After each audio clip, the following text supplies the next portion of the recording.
जी सभी को। आज ये श्रीमद् भगवद गीता यथारूप है जो ये फिर से करवाऊंगी। 3-4 दिन हो गए, टाइम नहीं मिल रहा था इसलिए नहीं करवाया। आज देखो हमने इतना पढ़ लिया था, यहाँ पर आ गई थी।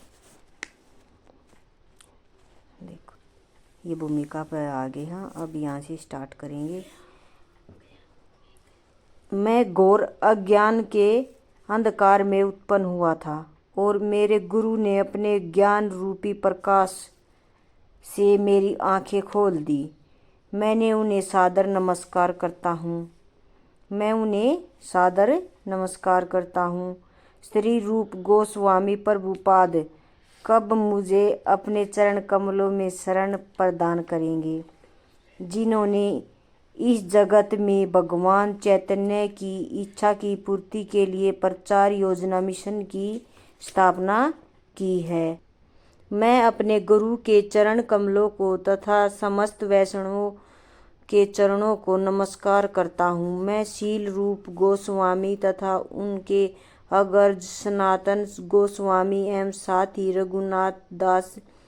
रघुनाथ भट्ट, गोपाल भट्ट एवं श्री जीव गोस्वामी के चरण कमलों को सादर नमस्कार करता हूँ। मैं भगवान कृष्ण चैतन्य तथा भगवान नित्यानंद के साथ साथ अद्वैत आचार्य गदाधर श्रीवास तथा अन्य पार्षदों का सादर प्रणाम करता हूँ। मैं श्रीमती राधा रानी तथा श्री कृष्ण को, श्री ललिता तथा श्री विशाखा सहित सखियों सहित सादर नमस्कार करता हूँ। हे कृष्ण, आप दुखियों के सखा तथा सृष्टि के उद्गम हैं। आप गोपियों के स्वामी तथा राधा रानी के प्रेमी हैं। मैं आपको सादर प्रणाम करता हूँ और मैं उन राधा रानी को प्रणाम करता हूँ जिनकी शारीरिक कांति पिंगले सोने के सदृश है, जो वृंदावन की महारानी है। आप राधा वृषभानु की पुत्री हैं और भगवान कृष्ण को अत्यंत प्रिय हैं। मैं भगवान के समस्त वैष्णव भक्तों को सादर नमस्कार करता हूँ। वे कल्प वृक्ष हैं के समान सबों की इच्छाएं पूर्ण करने में समर्थ हैं तथा पतित जीवात्माओं के प्रति अत्यंत दयालु हैं। मैं श्री कृष्ण चैतन्य प्रभु नित्यानंद, श्री अद्वैत गदाधर श्रीवास आदि समस्त भक्तों को सादर प्रणाम करता हूँ।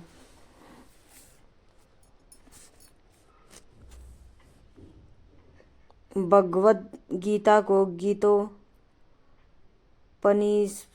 की भी कहा जाता है। यह वैदिक ज्ञान का सार है और वैदिक साहित्य का सर्वाधिक महत्वपूर्ण उपनिषद है। निस्संदेह भगवद गीता पर अंग्रेजी भाषा में अनेक भाष्य प्राप्त हैं। अतएव यह प्रश्न किया जा सकता है कि एक अन्य भाष्य की क्या आवश्यकता है।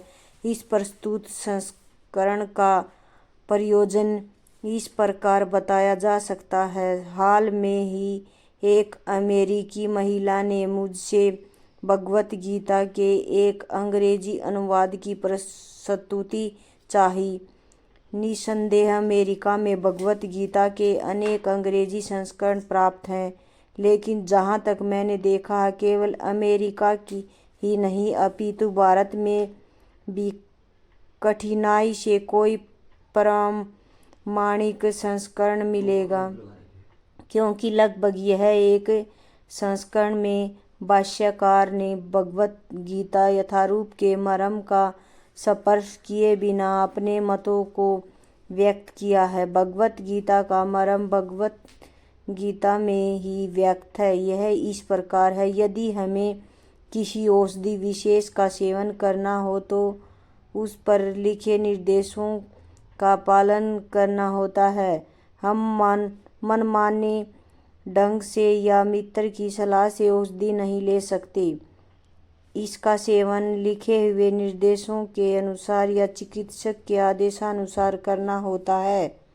सभी इसी प्रकार भगवत गीता को इसके वक्ता द्वारा दिए गए निषेधानुसार ही शरण या स्वीकार करना चाहिए। भगवत गीता के वक्ता भगवान श्री कृष्ण ने भगवत गीता प्रत्येक पृष्ठ पर उनका उल्लेख भगवान के रूप में हुआ है। निसंदेह भगवान शब्द कभी कभी किसी भी अत्यंत शक्तिशाली व्यक्ति या किसी शक्तिशाली देवता के लिए प्रयुक्त होता है और यहाँ पर भगवान शब्द निश्चित रूप से भगवान श्री कृष्ण को एक महान पुरुष के रूप में सूचित करता है। किंतु साथ ही में यह जानना होगा कि भगवान श्री कृष्ण पूर्ण पुरुषोत्तम भगवान है। जैसा कि शंकराचार्य, रामानुजाचार्य, मध्वाचार्य,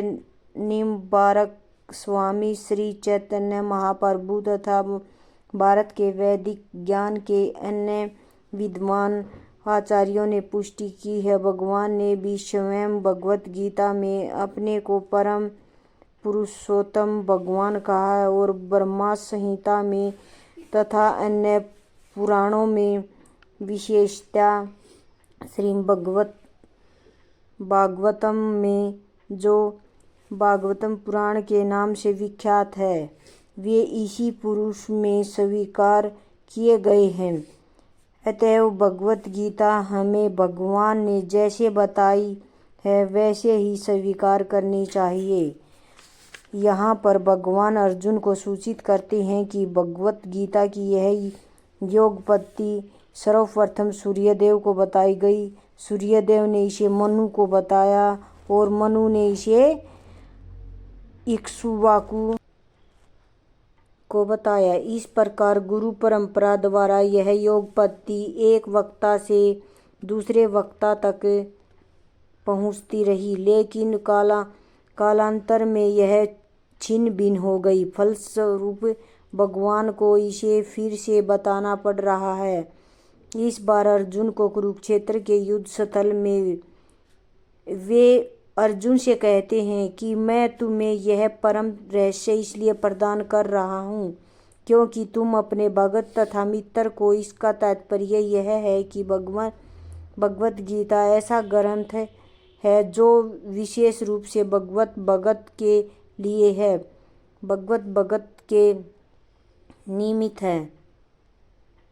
आध्यात्मिकवादियों की 3 श्रेणियां हैं, ज्ञानी, योगी तथा भगत, या कि निर्विशेषवादी, ध्यानी और भगत। यहाँ पर भगवान अर्जुन से स्पष्ट कहते हैं कि वे उसे इस नवीन परंपरा गुरु परंपरा को प्रथम पात्र बना रहे हैं क्योंकि प्राचीन परंपरा खंडित हो गई थी। अतएव यह भगवान की इच्छा थी कि सूर्यदेव से चली आ रही विचारधारा की दिशा में ही अन्य परंपरा स्थापित की जाए और उनकी यह इच्छा थी कि उनकी शिक्षा का वितरण अर्जुन द्वारा नए सिरे से हो। वे चाहते थे कि अर्जुन भगवत गीता ज्ञान का प्रमाणिक विद्वान बने। अतएव हम देखते हैं कि भगवत गीता का उपदेश अर्जुन को विशेष रूप से दिया गया है क्योंकि अर्जुन भगवान का भगत है, प्रत्यक्ष शिष्य तथा घनिष्ठ मित्र था। अतएव जिस व्यक्ति में अर्जुन जैसे गुण पाए जाते हैं वह गीता को सबसे अच्छी तरह समझ सकता है। कहने का तात्पर्य यह है कि भगत को भगवान से प्रत्यक्ष रूप से संबंधित होना चाहिए। जो ही कोई भगवान का भगत बन जाता है त्यों ही उसका सीधा संबंध भगवान से हो जाता है। यह एक अत्यंत विशद विषय है, लेकिन संक्षेप में यह बताया जा सकता है कि भगत तथा भगवान के मध्य 5 प्रकार का संबंध हो सकता है। कोई निष्क्रिय अवस्था में भगत हो सकता है, कोई सक्रिय अवस्था में भगत हो सकता है, कोई सखा रूप में भगत हो सकता है, कोई माता या पिता के रूप में भगत हो सकता है, कोई दंपति प्रेमी के रूप में भगत हो सकता है। अर्जुन का कृष्ण से संबंध सखा रूप में था। निसंदेह इस मित्रता तथा भौतिक जगत में प्राप्त मित्रता में आकाश पाताल का अंतर है। यह दिव्य मित्रता है जो किसी को प्राप्त नहीं हो सकती। निसंदेह प्रत्येक व्यक्ति का भगवान से सीधा संबंध होता है और यह संबंध भक्ति की पूर्णता से ही जागृत होता है। किसी वर्तमान जीवन की अवस्था में हमने न केवल भगवान को भुला दिया है, अपितु हम भगवान के साथ अपने शाश्वत संबंध को भी भूल चुके हैं। लाखों करोड़ों जीवों में से प्रत्येक जीव का भगवान के साथ नित्य विशिष्ट संबंध है।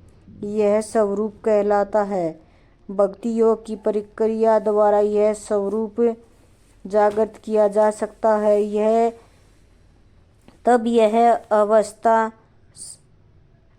है भक्ति योग की प्रक्रिया द्वारा यह स्वरूप जागृत किया जा सकता है, तब यह अवस्था स्वरूप सिद्धि से कहलाती है। यह स्वरूप के अर्थात स्वाभाविक या मूलभूत स्थिति की पूर्णता कहलाती है। अतएव अर्जुन भगत था और मैत्री में वह भगवान के संपर्क में था।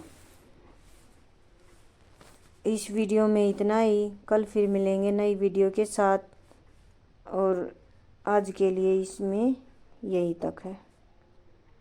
कल आगे पढ़ाएंगे।